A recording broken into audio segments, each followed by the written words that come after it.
Hello and welcome to an episode of StageCraft. In fact, this episode of StageCraft. My name is Alex. And my name is Don. And we are joined this week by... Ruth Rasby. So why did you ask me to be on the show? Because you've only seen me at Hard Times. Right. And that's not like... Because you're funny. Oh. And also, it seemed like you knew the stage pretty much. Now coming back, just being older and having a better sense of myself has really helped, because then I know like who I want to be on stage. Whereas before, like, this is how they used to be, this is what they did to really become a strong comic and a good writer, and it's easier to mirror that and see what they've done, I suppose. Why, okay, you dropped out for... Are we recording now? Is this the show? Yeah, it's recording. Okay. There's always those moments where it just seemed like, oh my, what was I thinking? Why I blanked out? Wow. Or when I listened back, I was like, it was supposed to be tighter. Why did I say all those? But it was because the women were talking to me, and I was just like, okay, I'm going to handle them so they will stop talking and realize that every time they talk to me, I'm going to talk back to them. How about, have you had some shows that are just like you're thinking, I just want to get off the stage as soon as possible? Yeah, definitely. Really? Mm-hmm.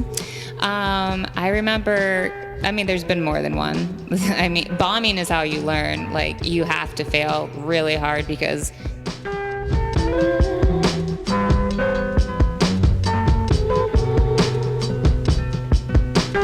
having lived with musicians for a long time, there were a lot of discussions about how music was different than comedy. And it's not. I don't think it is. Oh, really? Well, give me some examples of why it's different.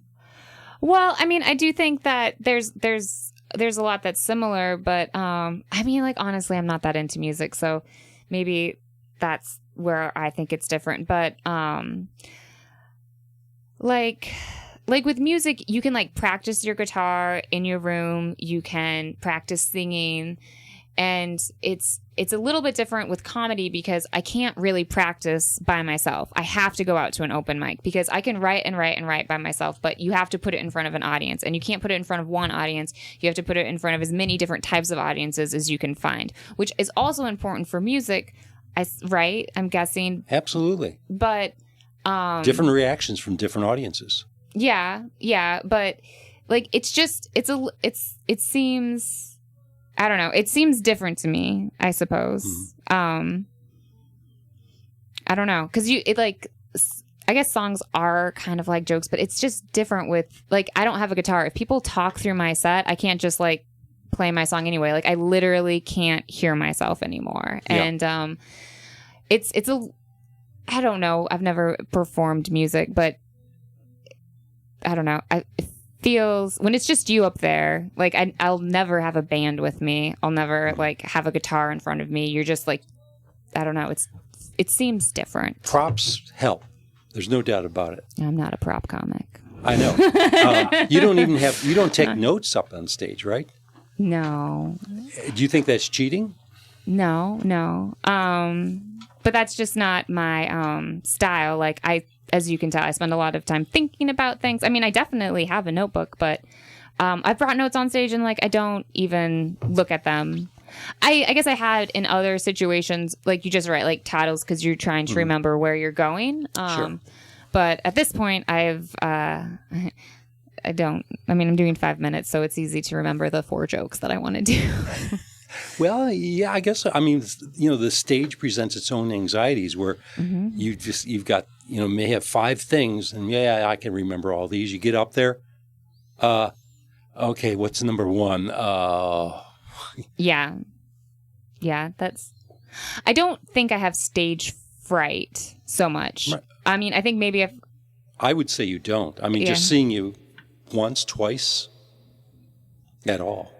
You seem very calm, and even if that's a presentation, that's a performance.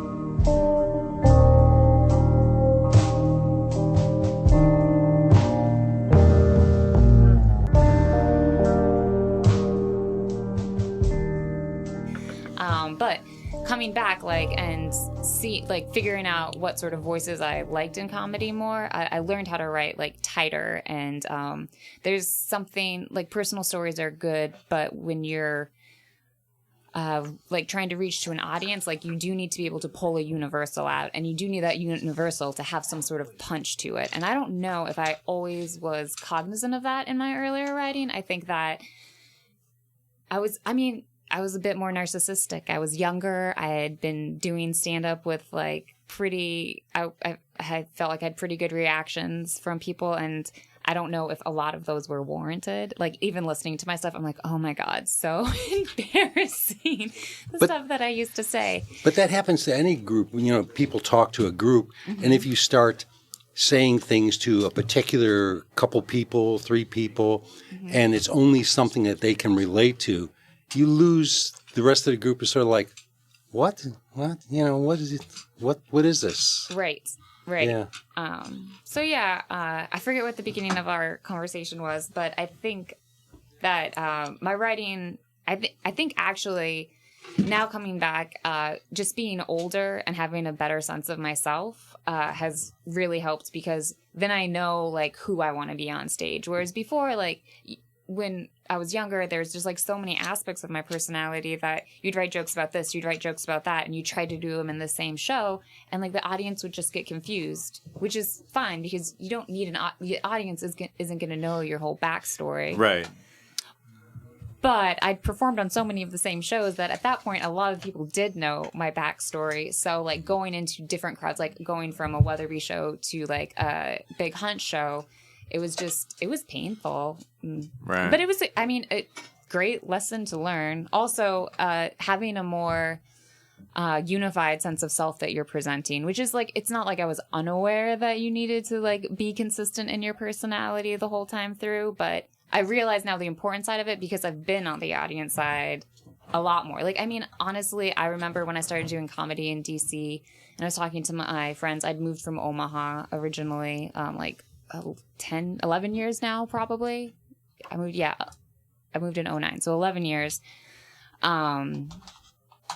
I started listening to Patrice O'Neill, and I was like, oh, have you heard this guy, Patrice O'Neill? And my, like, good friend from Omaha was like, oh yeah, he's great. I'm like, why didn't you ever tell me about him? I was doing stuff that was so close to stand-up. And he's like, well, you don't just share Patrice O'Neill with, like, anyone. Oh boy. It's like, well, come on, buddy. We were hanging out all the time. Why wouldn't you mention that? Oh, man. So, I think that it helped me a lot being on the other side, and watching, especially seeing people that I had come up with, and a lot of them have moved, and I've seen them develop now, so I can see the evolution of other people's writing, and it's really informed my own, because I'm like, oh, like, this is how they used to be, this is what they did to really become a strong comic and a good writer, and it's easier to mirror that and see what they've done, I suppose. Why, okay, you dropped out for... Are we recording now? Is this the show? Yeah, it's recording. Okay. You dropped out for a while, but then you came back in. Mm-hmm. What pushed you to come back in? Well, It was 2 a.m. I was sitting there. I think a lot of it was moving to Virginia. I moved to Alexandria. It will be a year in May. And I think that it just, like, the opportunity of being on the other side of the river, which it's kind of the opposite. Like, I think a lot of the comics in Virginia are always going to DC, and they should. Like, I think that's where more comedy rooms are. Like, it doesn't seem, there are open mics here and stuff, but, like, the showcase shows that you'd want to be on, they're all in DC. And so right now at least, I, like, prefer to stay on this side of the river because, it's lower stakes in some regards. So I wasn't scared to go up. Like, I knew I wouldn't know anybody. I wouldn't know any other comics. I wouldn't know the hosts. I wouldn't have to be like, oh, like, I wouldn't have to be really good. I could just be a new comic that nobody knew. And but so that's temporary, right? I mean, and if it starts going well, right, does the pressure get higher? I think that I'm more prepared for that now as a person, if it did, which, right. It might not. You never know. Maybe I will just be a Virginia comic who hangs out at the social and cultural phenomena that But is. you know, a fan is a fan. If you garner 2 people who will come to your next show if they, hear you're playing somewhere, Sure. It's all good, I think.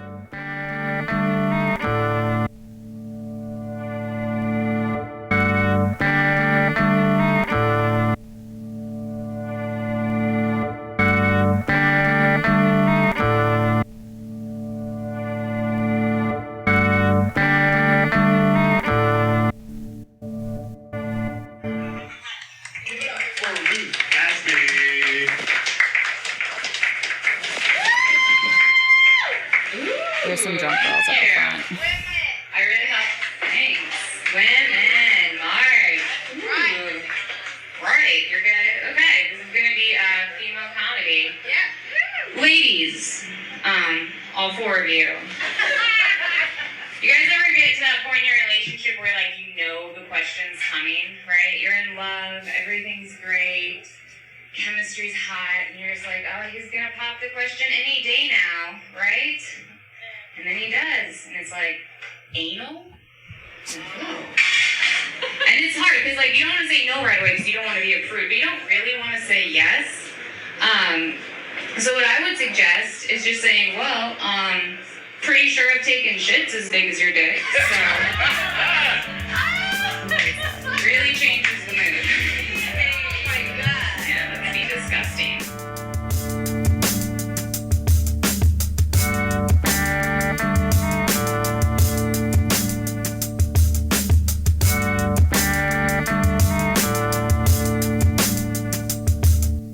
That's neat. That is very neat. What do you go through before a show? What do you do? How do you prepare? Obviously, you've obviously written your parts, Right. but is there anything else that that gets your motor running before the show? Because you have a routine. Most comics come out there like gangbusters. Right.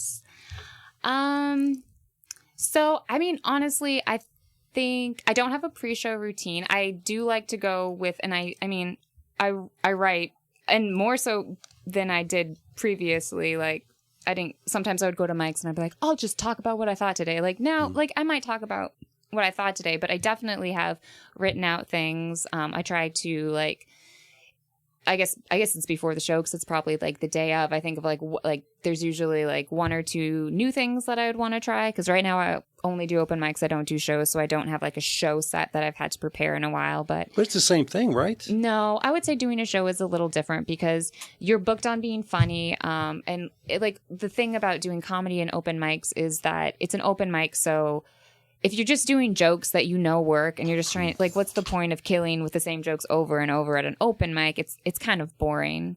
And so I do try to write new things or insert or have new ideas. So I do try to think about like what jokes do I have that are strong, they're about like a minute long, and like how, so it's kind of like a choose your own adventure. So you're like, okay, so these jokes will work, and from this joke you'll be able to get to this new idea, and like even if this idea falters, here's how you pull out of that nosedive and try to finish strong. So there's structure like that, and I would say just before I go on, it's always, I'm always going last at these open mics because I don't know anyone. But like for hard times, which is the easiest mic to do because you literally just sign up on a chalkboard and then they read it, which this is my first experience where it was anything like that. They all do it different. Yeah. And so I always sign up like 4th or 5th. I get there early so I can get that spot. So you can see sort of how the room is. You can kind of see who's in there. Like I sit at the back of the room at the bar. And what I love about that room is you guys have a great staff who's running it, like Anita and Giovanni. And so they're always giving me backstories about who's there and like, like Bridget, okay, you got to listen to her. Or this is the guy who's moving to Nashville, Cameron? No, that was Jackson. And so it's nice to have that little insight because I'm like, okay, like this is who's in the room. So then you do, and this is maybe going back to what we said earlier, the ability to read the room and sort of think about what would be interesting to people and how to get their attention so that then once you have their attention, and if hopefully you've bought some goodwill, it's not as big of a risk to jump out and do new stuff. Whereas like opening with something that's completely new or something that's a little controversial or maybe a little disgusting, which is usually the direction I go. It's a better space for it. So I guess, yeah, those would be my pre-show rituals and try to like stay out of my head. I think that I definitely remember in my earlier experience, like probably had really bad anxiety at the time, but I would remember like every single bomb and it would always be hitting me like right before I went on stage. And that is probably the worst thing you can do to yourself. Yeah. So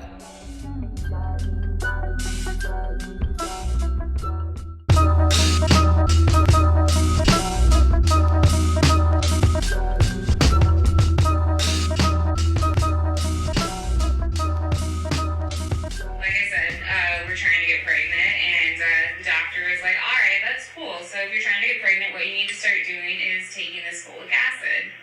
And all I heard was acid, and I was like, fuck yes. Nobody told me that microdosing was going to be a part of this. I am so way more into this. And she was like, no, like, folic acid.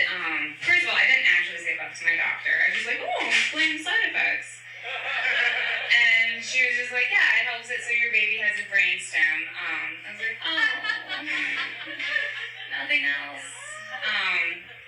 Well, you know, brain stems are good. And I'm just not that excited to be pregnant because it looks like a drag.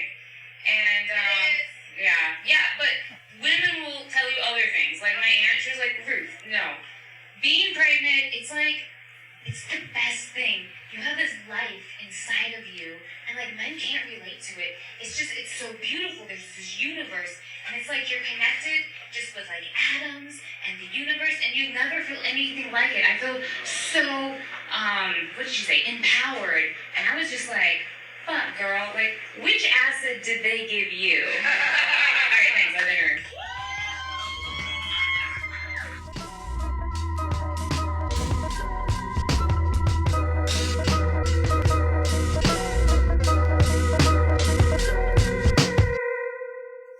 yeah, and I'm lucky to I do have pretty good support systems. Leia, who we were talking about earlier, and then my husband were both been like, why don't you try it? Like, you should get back up there. So I had been just writing a lot, and I felt like I don't know, I felt ready, and part of it was like I wanted to make friends. Like I missed being friends with other performers, and like the one way to go out was just to go out and meet people. And then once I did the Hard Times open mic, I was like, okay. And then after that I was like, okay, where are all the open mics? Which ones can I get to? Right here in Bus Boys and Poets. Yeah. So there's a lot of variety shows too. Yeah, because Bus Boys and Poets is music, poetry, everything. Yeah, just like the Hard Times. That's true. I would say that if I was going to avoid any rooms, like some music shows, like they just want musicians, and that's fine. I can respect that. Ones that do poetry, I didn't really know what stand-up was at the time, but poetry, like slam poetry, is really big in Omaha as well. And so when I was figuring out what to do, I remember I went to one, I did poetry, it went terrible. But you know how that like particular breathing pattern of poets where they're like, and so I heard that all night. So then I went back, it was like a monthly show. I went back and I sort of did like a joke set, which was probably my first stand-up set now that I think back to it. But I was sort of making fun of being a poet, and I was immediately banned from that room. So I do have a little, like, you have to, like, people are trying to do different things, and you never know. They're trying to create an encouraging environment for poetry, which is a very risky thing to do for a lot of people. So it's mostly just like babies and toddlers that I don't really react well to, and I think it's their voices that annoy me the most. They don't understand how English works, and I have to work around them, and they're just making up all this bullshit. And you guys, you know how it is when you're around kids and they're talking, and then all of a sudden, like, you're just like, fuck it, I need to leave, so excuse yourself, right? Because I don't know about you guys, but like me, my panties are trashed, right? I got like a broken baker's dozen in there, because at the sound of children's voices, my ovaries, like the eggs just involuntarily commit suicide. mean, theater people were always all about the party. What's your fondest memory of the play you did in high school? Fondest, I don't know if I'm a particularly nostalgic person, but one of the ones where I realized I was not an actor or like a musical theater performer was we did Seussical the musical in my high school. What's Seussical? Oh, Seuss, Dr. Seuss. Okay. And yes, this is I'm from South Dakota, and actually, like the musical is, I didn't realize this until like halfway through, is kind of a pro-life thing because it's like a person's a person, no matter how small. But what actually it came down to was our theater director, or the director of the theater teacher, was fired because of embezzlement. And when they fired her, then all of the people who were working on the production with her quit. So we had no director, we had no choreographer, yada, yada, yada. And I was very confident when I was younger, and I was like, oh, I can be the choreographer. I've taken dance my whole life. So I ended up choreographing that with the help of someone who taught like the dance team. And it was fun. But that's when I realized, like, I'm not going to be on stage. Like, I would prefer, I'm not really a musical theater person when it comes down to it, because also the people who were in that show could sing and dance way better than I. And I was like, oh, it's way more fun to make up the sets or make up the steps and like work on the back end. That's dangerous. When you start judging people saying that they're better than I am or something like that. It's basically putting yourself down, and you don't know, you can't see yourself. You're used to yourself. And most musicians, any kind of performer, comic, doesn't appreciate their own shtick. You'll go through, you'll hear, yeah, that's my routine. Yeah, that joke is kind of funny. This one's better, but you hear another person and you're getting it fresh. Wow, they seem to be great. But you really rank yourself down a few notches. Yeah, I think that's true. It's hard not to be critical, but there is this part, I think it's like Maisie the Bird. It's kind of like the cool saucy role, like you have sort of like a jazzy number. And I don't remember it that clearly, but I do remember I didn't get the part when they cast it originally, which is probably why I was so happy to be like, oh yeah, I'll quit the play and just be the choreographer. But the girl who did get it, I was the one making up her dance routine, and I made it really hard, and she could sing all the way through it, and I was trying to make it hard for her, and she could still do it. So I would say, like, in some quantitative measure, she was definitely better than me. And so then when I went to college, I studied theater, but I didn't do musical theater. I did straight theater. In Omaha? In Omaha. So I had a weird path through college. I did a year at UNO, which is like the University of Nebraska at Omaha. So it's not the big Husker school at Lincoln. And I did theater there. And then I decided that I was kind of done with theater because after getting into it, I realized it's not really where I wanted to go. So I went to a Jesuit school in the same city to study philosophy because I thought, maybe I'll be a lawyer, because I've always really liked words. Like that's what I liked about theater when it came down to it, is I loved plays. When I did debate, I did some of the like regular debate, but there's like a extemp is what we called it. And you could do more like monologues. And I did like all the Lily Tomlin stuff I could. I don't know if you've ever heard of The Search for Signs of Intelligent Life in the Universe. It's a one-woman show written by Jane Wagner for Lily Tomlin. And I think, I probably performed everything out of that I could that was appropriate for a high schooler, because it was written for an adult woman in like the 80s. So there were some like vibrator monologues that I didn't do. Jesuits don't do that? Well, this was in high school. So, So after it was Creighton University.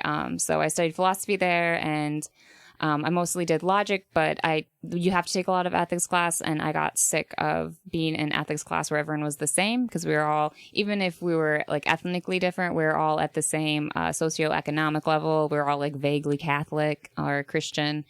And so I dropped out of school for 2 years, and then I moved to DC because my sister lived here, and my family was like trying to get me to finish college, and I applied to Howard because she's like, oh, I found a school that's close to where I live that you will definitely be different. And so I applied and got in.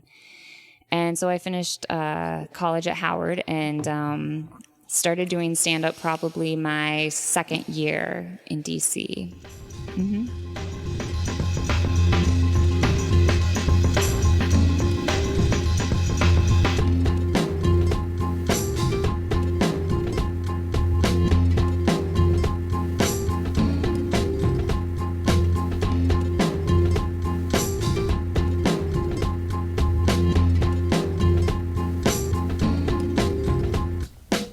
Hi, this is Joshua Rich, and you're listening to my Snippets of Wisdom.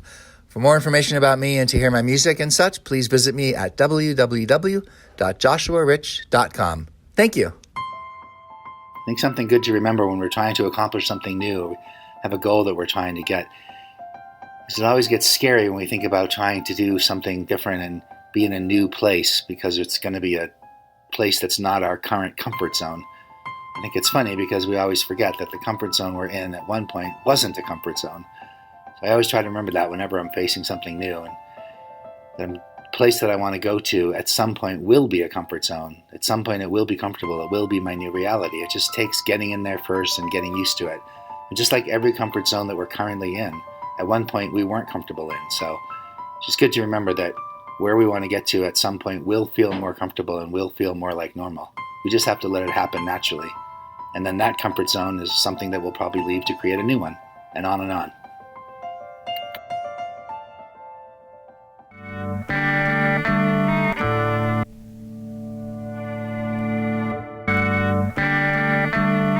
I thought that was the, I don't really want to talk about the content of it, but there was a joke in the night that you asked me to do the podcast, and I was like, oh man, I wonder if they're just gonna have me come up to do poop jokes, like, because it was that was one of the.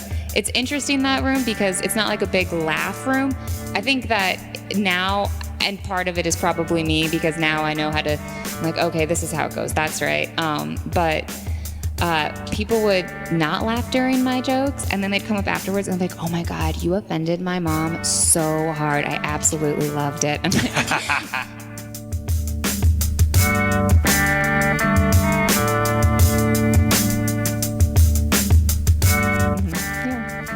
yeah. So, yeah. So it's not so much stage fright. It's just like, bombing jokes, but trying to give myself enough little ways out that I can pull out of the nosedive. Of course. Yeah. What do you got any peeves about other comics? I mean, not really. I would say, I think that there's just like music, like there's a lot of different types. So,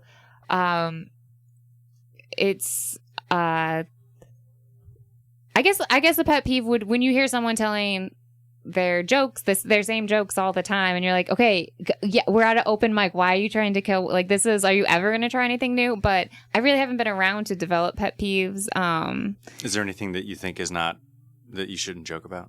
I mean, I say the power. I mean, if you can figure it out, but trying to write about what you don't know about is, like, you can always tell when someone is like faking an experience or pretending to be something that they're not. And I mean, honestly, I hear that in my own some of my older things, like just like trying to be like cooler, and it's like, Ruth, you shouldn't, like, why would you pretend to be that? Like, you're not cool. People would have thought of, like that. No one was reacting well to that because it wasn't real. Like, you think? Yeah, definitely. I don't know if people, I mean, I think that people can sometimes suss that out. I think they can. Yeah, they can. But I think also you can if you convince yourself of that narrative, you're never going to be able to know whether or not it's because people are picking up on the lack of authenticity or because you just didn't deliver it right. Yeah. And that kind of makes it hard, because not every, like a song example would be, not every blues musician has experienced exactly what he or she sings about, right? Mm-hmm. But there's a certain like abstract concept of the blues that allows them the literary license to be specific, right? Even though they haven't really experienced that specific thing. They have experienced the blues per se, right?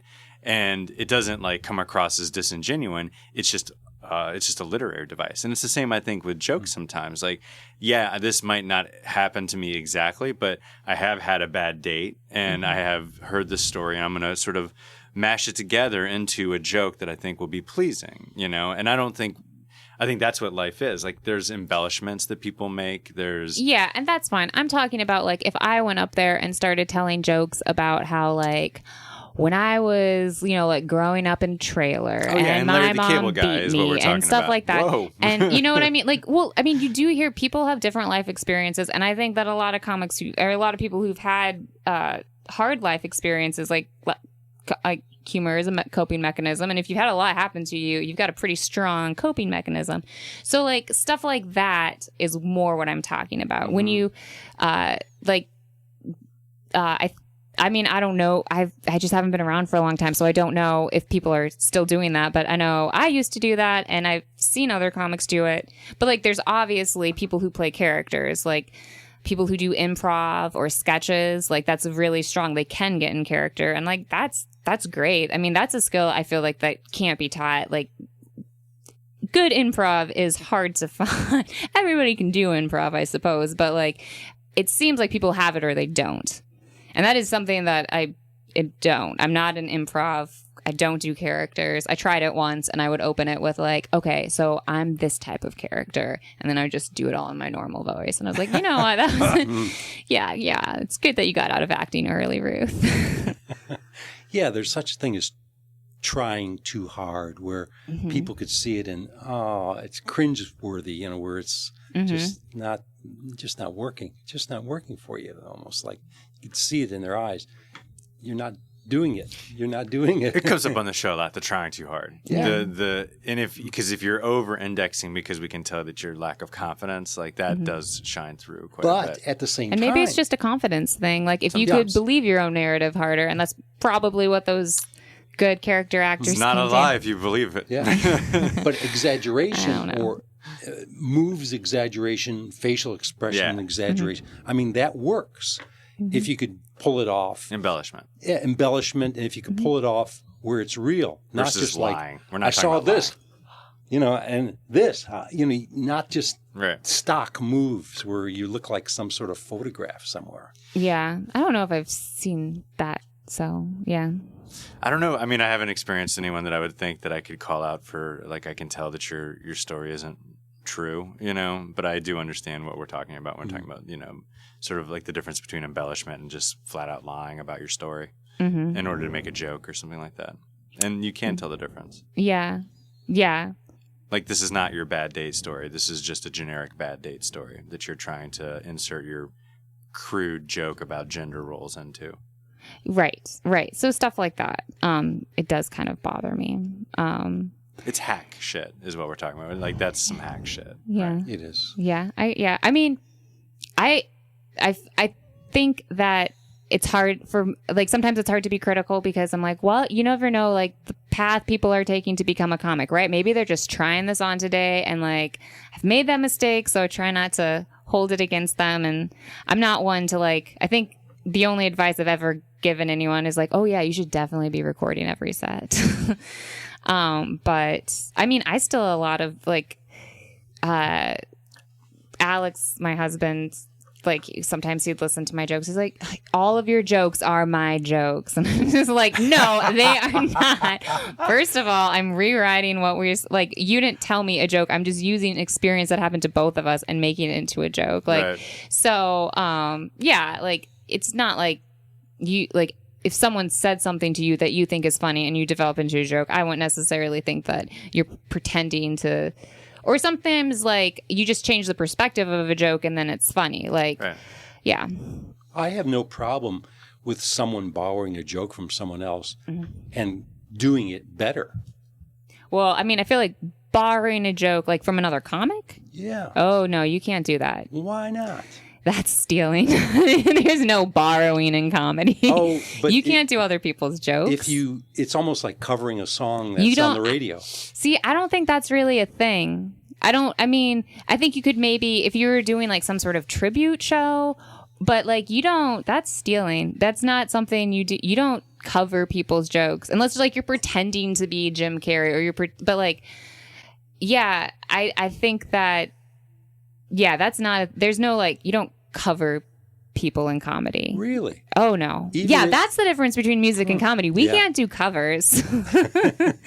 Yeah. So, but like, I don't know, with music, I don't know most songs. So I'm just like, if enough time passes by. I've been stealing it all of my life. I know, you've been doing it this whole time. Well, I mean. But you're not telling them on stage to people. Like, there is the assumption when you get up at an open mic comedy show that you've written all your own material.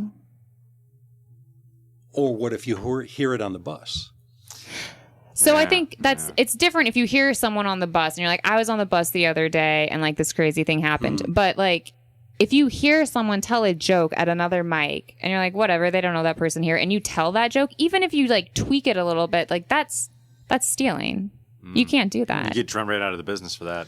Wow. Yeah. Your clown hat gets taken away? I mean, if you're lucky enough to get into the business. I mean, there are people who've stolen jokes like famously. Like, isn't there like the Dane Cook stole jokes? And Carlos Mencia. Yeah, that's who I was thinking of. Yeah. A lot of comedians get in trouble for it. Yeah, it's not something that there's no covers done. Yeah. Okay. Yeah. All right. Now I know. Yeah. I know the Now rules. you know. Are you telling my jokes to people on other mics? Of course. I mean, So the doctor is going to folic acid. I'm always stealing your poop-sized dick joke. Yes. Yeah. Well, that's fine. That one, I feel like that one's just something that you can take home and use in your everyday life. Yeah, absolutely. That's like you try to open that with anything really. You could start a speech. You could start a motivational seminar. Anything really. Yeah. I mean, if you want starting a that one, speech. it's yours. That's Thank fine. you. I played it on your show, so you can cover it whenever you want. I appreciate that. I'll take it. Okay. Thank you. Yeah, I think It's the shit dick comparison. There's a lot of talk, the name of it. speeches, or motivational things that are always better when you start off with a joke or put a joke in where people tend to get fritter away and distracted or something like that. Right. Throw a joke in. Oh yeah, no, I think comedy. I remember having a conversation when I used to live at Bathtub because there was always like musicians staying with us, and I mean, I don't know, musicians.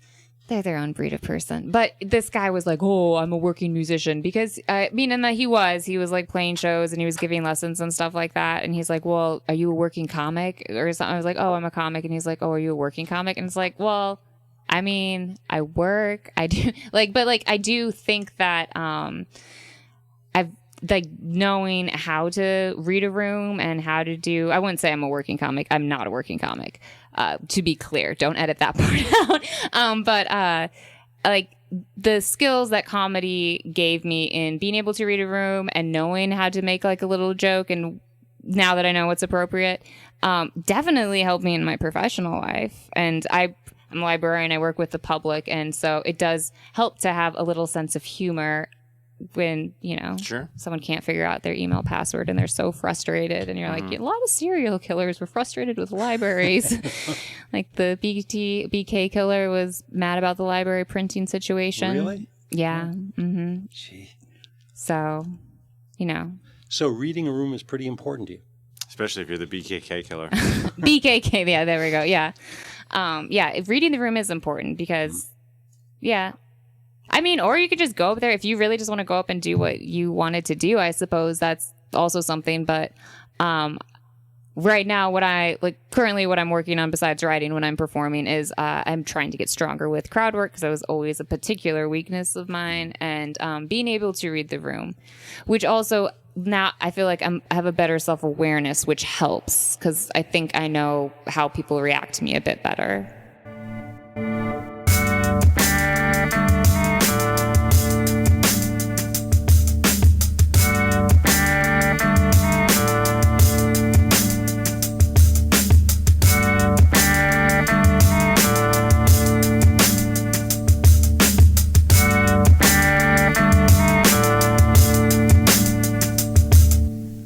Sort of like, all that mindfulness crap that's in the media or that's popular now, saying like stay present in the moment. Yes, going into Observe your head. yourself feeling your feelings. Yeah. Yeah, like that. yeah. And being like a little bit aware of what you look like to people. Like, I mean, frequently at hard times, I'm the only girl. So, That we know of. Yeah. I mean, oh. Yeah. But so just like stuff like that, I suppose. What for you? What's funny? Like, I know that's a broad question, but like, what makes you laugh? What do you find amusing? I don't know. I mean, I guess the same sort of stuff that everyone. I mean, I think I like gross jokes a lot. I like dumb humor. This is not like I was at it was at a Monday open mic. It's over at Hops and Shine, and I've done it twice now, but the first time I went, it's kind of a slog well, I mean, all open mics are going to be like that because it's an open mic, it's a Monday night, they're trying to get everyone up. And so you're sitting through all these comics, just telling jokes that they've thought up over the weekend. And it's a lot of dudes. So it's a lot of like dick jokes or jokes about, I don't know, things that I particularly am not that interested in. Well, poop I'd be okay with, but it just, I don't know, like, oh, girls, if you're not tall and Tinder, they don't like you, or like Gotcha. Stuff like that. But this one guy went up and it was like the funniest thing I've seen in a while. He went up and he like tripped over the mic really bad, but he like caught it in time. And then, so it was kind of funny. And he sort of had the look of like an open mic comic. He had like a Kool-Aid shirt on and like an unbuttoned short sleeve shirt. And then he did a set and it was not very good, but he had one joke that almost worked and people were chuckling. And then he tagged it and it just like killed his laugh. And then when he got off stage, he tripped over the mic again and the mic flew out and fell and like broke. Right. And so like, I was like, holy shit, this has got to be a sketch. Is he filming? And it wasn't, unfortunately, but it was just like any anxiety you could have about your set going wrong, like outside of your control, like with the mic stuff, happened to him. And it was, I feel bad laughing, but it was so funny. So he won. Yeah, no, I was like, that was the funniest set of the night. I mean, for the room, it was bad because then the woman who went up after him had to go a cappella and then the host yelled. Well, let's be honest. I mean, a cappella at an open mic is probably not going to win every time, right? I think it's a good way to lose. Yeah, I think it's a bold choice. It's a bold choice. Because you could use the mic, right? You could use, you can get up close to the ring and sound like Darth Vader, and you could just sort of hold it normal and sound like a real person too. Yeah. And it's the only thing you have. Like you don't have a guitar in front of you or anything and people will be louder, could be louder than you. Yeah. And it's sort of like true. affronting to have to yell. Yeah. Well, there's a lot of open mics. I mean, basically it's the crowd that comes in that night. So you're left with just, whoever. Right. Right. Yeah. It's hard. Yeah. Man. Yeah. Yeah. So do you guys like comedy? Do you listen to a lot of comedy? I find laughter to be disrespectful to. No, I'm kidding. I love. No, I'm kidding. I love comedy. Yeah, I haven't gone to see stand-up comedy. Making jokes already. This is the side of the show I've never seen. No, I haven't. But we have stand-up comedians on the show, and I'm fascinated by the art of comedy, the idea of structuring an act or a set, and making it time together. I always find that to be pretty interesting. And like you said, where it's like sometimes you're telling jokes that are just filler jokes to get you to the next joke, and you're hoping it kind of connects. Like all that stuff I always think is really cool. Mm-hmm. Yeah. Yeah. So why did you ask me to be on the show? Because you've only seen me at Hard Times. Right. And that's not like... Because you're funny. Oh, thanks. And also it seemed like you knew the stage pretty much. I mean, stage in a general, stage sense. But also, there's also a struggle. Unless you're really, really at the top of your game, really at the top of your game. And you could just sort of, saunter up and you've got what you have to say and everybody likes it all the time. And I'm going to go through it and they're going to laugh like crazy and they're going to applaud and I'm going to be carried off and people are going to throw rose petals, in my way and all that stuff. Unless you're like that, you are always kind of struggling with some aspect of it. It could be the sound. It could be people talking nearby at a table that just won't stop or anything like that. I mean, and it's, I think it's wonderful. I love seeing that. And it happens with musicians too. How they deal with it, how they struggle through it, sometimes how they overcome it. Some things can't be overcome. I mean, sometimes people are going to talk at their table. I came here to talk with my friend, and I didn't know you were going to be here, and I'm going to ignore you. That's kind of like the way it is. So it's the stagecraftness of what you were doing that was intriguing. Oh, thanks.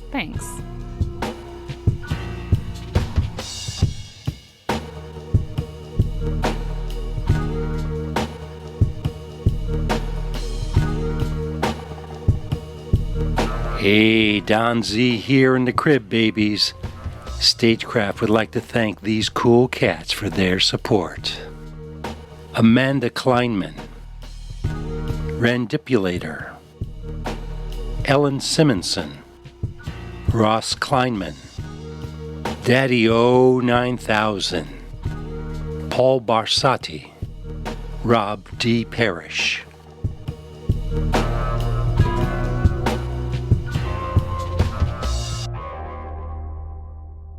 Yeah, but it seems like, that really works well when the timing's right, and it's like you're just tossing it out. Yeah. That happened. Oh, there. Even if you're pulling it out of your toolbox of jokes. Yeah. And I'd say one of my tags, because it was the first time I did that joke about folic acid. When I talked about talking to my doctor, I hadn't written the line ooh, what are the side effects? That came out because when I was on stage, I was like, I would never talk to people. Aren't going to believe that. In the moment, it was more clear to me than when I was writing. So, yeah. And I also messed up all the words I was supposed to say that my aunt said to me. I forgot where I was going. I had to pull it in. There's always those moments where it just seemed like, oh my, what was I thinking? Why I blanked out? Wow. Or when I listened back, I was like, oh, it was supposed to be tighter. Why did I say all those? But it was because the women were talking to me, and I was just like, okay, I'm going to handle them so they will stop talking and realize that every time they talk to me, I'm going to talk back to them. And they didn't seem to want to have a conversation. So acknowledge and move on. But she told me when she was 36, I'm not 35, I'm 33. It threw me so much I said my age wrong. You're right. Yeah. So yeah, little things like that. I don't think I'm as collected or as cool, and not cool as in oh, cool, more cool as in calm as I probably come off. But you have to seem that way. Yeah. No, it helps that I have a low energy voice because I think I sound calmer than I actually am. No anxiety, man. Yeah, Nothing. I'm super chill. Nothing's going to get in my way. Mm-hmm. Wow. Yeah. How about, have you had some shows that are just you're thinking, I just want to get off the stage as soon as possible? Yeah, definitely. Really? Mm-hmm. I remember, there's been more than one. Bombing is how you learn. You have to fail really hard because, it's kind of, maybe for sports, it's like losing. It makes you want to practice harder. It's a learning experience. Yeah, but there was this place, a long time ago, the mall over here, the Ballston Mall had the comedy spot. Sure, of course, yeah. So there was an open mic there. I think it was on Thursday nights. And this is, I lived in DC. And so I just learned how to drive. I haven't driven for 10 years. So I would take the train all the way out from, Shaw. And so it was this really long ride, but it was early. So you could ride out and get that and then come back and do more mics. So it was a good warm up spot, but it was a black box theater where nobody was there because it was the third floor of a mall and it was all comics, mostly just running their jokes. And it was I didn't really understand what it was when I first started. So I would try new material there, which is the absolute worst place because it's a bunch of comics. With no audience? Well, there was 8 or 9 comics in there, which isn't unusual for an open mic. There are muscle rooms where it's just people, everyone's a comic pretty much. And, but that room, you can't even see them. So it's like telling jokes in your closet. That's a weird room. Yeah. Because it's comedy sports and it's also it was a part-time church as well. Oh, really? Yeah.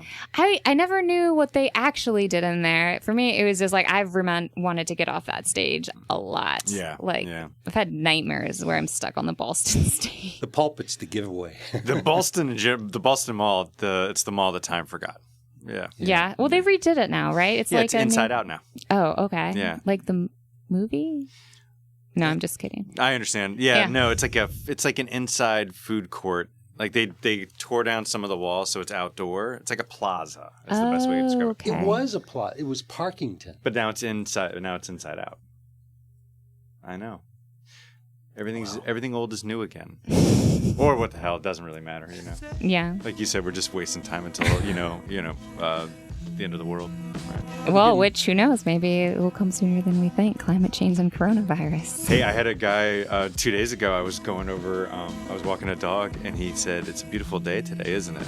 And I said, "Yeah." And he goes, "It's because the rapture's coming." And I said, "All right." Yeah. And he said, "So you keep walking that dog." And I said, "All right." Dang.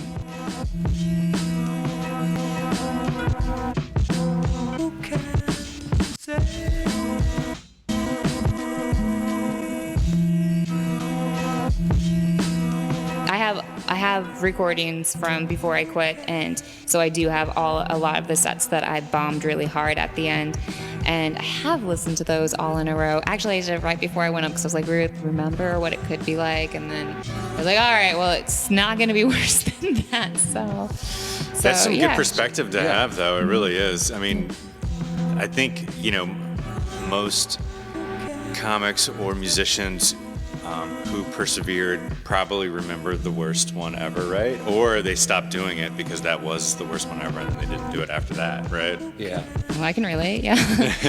Yeah. Or like, I mean, there's some I was listening, I was like, oh my God, I don't even remember that. That's so horrifying. I think I blacked it out.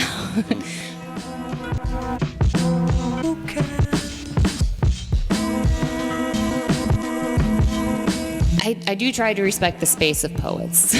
I do stay away from poetry rooms. They're pretty sensitive. Sensitive. Well, comics are pretty sensitive too. Artists in general. Everybody. I remember I was playing at this one place, and I didn't know it was kind of like emo rock play club. Okay. And and somewhere in the middle of the set, I just don't get this emo rock shit. Okay. And is it 8:45 already? A freeze came over the entire room. And it's sort of like, is this guy going to leave the stage soon? Mm-hmm. I mean, I don't know if you feel that sometimes, but with that poetry club, it was palatable. Well, she was asked to leave. Yeah, I was asked to leave. And during my show, I don't think I was during the set, I don't remember feeling that way. And